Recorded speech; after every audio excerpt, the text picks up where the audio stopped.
Hello, good evening, everyone. Uh, Let us start with this concept now today.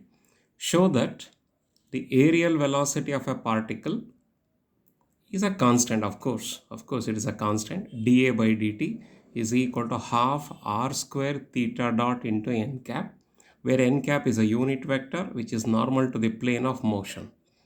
R is a position vector. You are aware of that one. dA by dt is the areal velocity. Okay, let us prove this one today. And let us consider Kepler's laws and other things afterwards. Okay, it is an important concept for about 5 marks that we use it to ask the question. dA by dt is the areal velocity is given by half r square theta dot into n cap, where n cap is a unit vector. Otherwise, we are asking find the areal velocity of a particle having the planar motion. Okay, this is a question. Now in this case, let us consider O as the origin here. O is the origin. Consider a particle may be present here. It is a position vector now. O to P. If I am considering P as a particle here, O to P or O to P as a body, if I am considering, this is the set to be the position vector. Now the body, it will displace from this position to this position. It will move from this position to this position. Maybe the change in the particle position, I will consider that one as a displacement of the particle, that is delta r. R is the position vector, delta r is the displacement of the particle, and the time taken to do so is equal to delta t.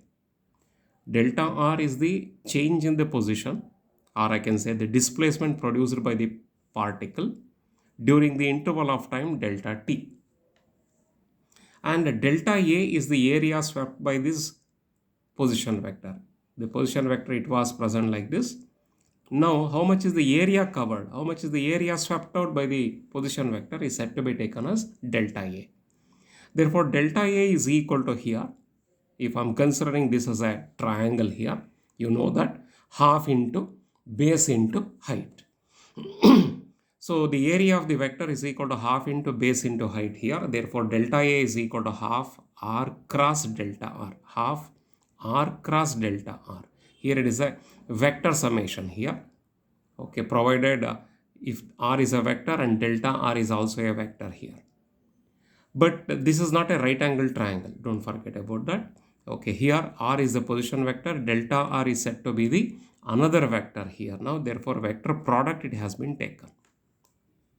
And in this case, areal velocity is equal to dA by dt. That areal velocity we are supposed to calculate here. dA by dt is equal to, if I want to calculate dA by dt, I supposed to take the limits. Limit delta t tends to 0, delta A divided by delta t. And hence, limit delta t tends to 0, this delta A value, I have substituted this delta A value here, divided by this delta t, divided by delta t. Now, limit of delta t tends to 0 of this value will becomes half r vector as it is taken, half r vector cross as it is. Limit of this delta r by delta t will be turns out to be dr by dt, where this dr by dt is called by the name the velocity of the particle. Dr by dt is the rate of change of position that is equal to velocity. Therefore, half r cross dr by dt, I will replace that one by v. Okay. And now already we are having a derivation previously, that is velocity derivation. That is, according to the velocity derivation, we are aware of this. V is equal to r dot r cap plus r theta dot r perpendicular cap. This derivation already finished. That is radial velocity and the transverse component of the velocity, radial acceleration, transverse component of acceleration. These 4 ideas are already finished. So I will borrow that particular equation. V is equal to r dot r cap plus r theta dot r perpendicular cap according to the polar coordinate system. So I have chosen the velocity of a particle is given by r dot r cap plus r theta dot r perpendicular cap, where r cap is a unit vector which is acting along the direction of the r vector, R perpendicular cap is a unit vector which is acting perpendicular to this R vector. So along the R vector, R cap is there. Perpendicular to R vector, R perpendicular cap is there. Both are unit vectors. Now dA by dt, we know that already. dA by dt is equal to, this is dA by dt is equal to half R cross V. That I have chosen here. Half R cross V I supposed to write here, but that V value is equal to this. The whole V value here, whatever it is there, for that I will make the substitution here. R cross V, in place of V I will put this. Now I suppose to multiply R cross this plus R cross this. Okay, but we know that I cap into I cap is equal to 0. Cross multiplication, that is cross vector, that is the cross product here. Now just I will show that idea here. R vector into R cap. R vector into R cap, I can write that one as R vector means it is R into R cap. According to the position vector concept, any vector can be written in the form of its scalar into the unit vector. This cross into R cap. But we know that R cap into R cap is equal to 0, means R cap cross R cap is equal to 0, because I cap cross I cap is equal to 0, J cross J is equal to 0, K cross K is equal to 0. Because of that, this value is equal to 0. Now R cross R perpendicular cap. Again, R vector is equal to R into R cap. Cross R perpendicular cap. But we know that R cap into R perpendicular cap is equal to N vector. Or I can say N unit vector. This unit vector, it is acting perpendicular to the plane containing R cap and R perpendicular cap. R cap and R perpendicular cap, whichever the direction it is acting in that particular plane, perpendicular to that plane, this N cap will be acting. So therefore, substitute all these ideas. These two ideas we are supposed to substitute in the previous multiplication here now. R cap, R vector into R perpendicular cap, cross product, plus R theta dot R cross R perpendicular cap. So we know that already this value turns out to be 0 here. So substitute as 0 plus this value is equal to R theta dot as it is, but R into R perpendicular cap is equal to R n cap. It has been substituted, where n cap is a unit vector normal to R cap and R perpendicular cap. It has been written properly. Therefore, this value dA by dt, area vector, is equal to here, is equal to half R square theta dot into n cap. It has been proved. This is what we are supposed to prove it.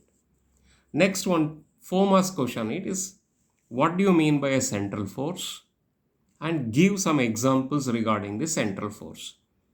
Central force is a simple concept that we can say here now. If O is the origin, let us consider O is the origin, P is a particle, OP is the position vector. Now, if the force is acting through this F, so don't forget, 2 points must be holds good here now. A central force is a force whose line of action always passes through a fixed point. Here the fixed point is here. Through that fixed point, the force must be acting. And the next one, whose magnitude, it is a function of the position vector, whose magnitude is a function of the distance. If these two conditions are satisfied, I can say it is a central force. So now you see that this position vector, it is acting like this, and the force is acting through that particular point. Here position vector is acting like this, but the force is acting in other direction. So this is the position vector. The force is acting in the opposite direction here through the same point. In both the cases here now, these two conditions will be satisfied. So one is the line of action always passes through a fixed point. The line of action always passes through a fixed point here. and this force is a function of the distance, means r. Therefore, F is equal to F of r into r cap, where r cap is a unit vector acting along r vector. And examples we will quote. Example 1 is said to be the gravitational force. The gravitational force is always said to be a central force. And one more, your electrostatic force. The electrostatic force is also said to be a central force. Okay, these two conditions must be get satisfied. Okay, the third idea is state Kepler's laws that we are asking for about 3 marks question. State, only the statement we are asking for about 3 marks. Derivation separately we are going to ask for about maybe 8 marks, 7 marks or 10 marks like that. Okay, state Kepler's laws of planetary motion. If you want to understand the Kepler's laws first, we are supposed to understand the ellipse. Okay, this is taken from the intermediate, whatever the 11th standard or 12th standard concept, whatever we have already studied at 11th or 12th standard PUC level. So what it says here now, this is an ellipse. This is an ellipse. Ellipse which is having two foci. One foci is here, one more foci is present here now. Singular is focus, plural is foci. Foci. Just like for a circle, we are having only one center. But for an ellipse, we are having the two foci. And for the ellipse, we are having one axis like this. It is called by the name the major axis. Another axis like this is called by the name the minor axis. The length of the major axis is 2a. The length of the minor axis is 2b. Length, this is the major axis. This is the minor axis. This length is 2a and this length is 2b.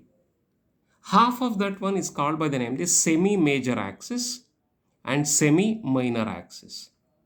And if any body, if it is moving from here to here like this, it is completed one rotation. If it is completed one rotation here, then I can say the time taken to do so is called by the name the period. The time taken by a planet also, if I am considering, if it is rotating one rotation here, I can say the planet, it is completed one rotation. Time taken to do one rotation is said to be taken as the period t. Now let us go back to the Kepler's laws now. This is the basic idea. Now we are supposed to take up the Kepler's laws. What is this first Kepler's laws that states? The first law. The first law says that the path of a planet, you consider any planet which is moving in an elliptical orbit around the sun, then where is the sun? Sun, it is said to be at one of its foci. There are two foci will be there. Out of the two foci, any one focus point it is present, the sun is present, and the planets which are revolving around the sun in the form of an elliptical orbit. This is the first idea.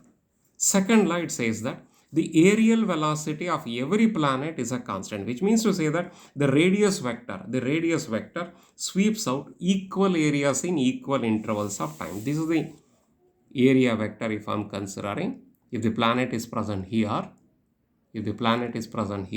this is the focus where the sun is present.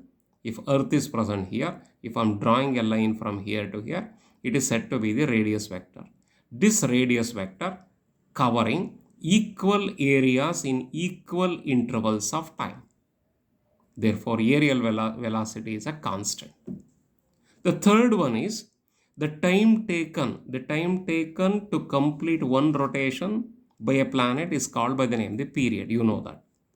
So therefore, here t square is directly proportional to a cube, means the square of the period of the planet, means that the time taken to complete one rotation is the period.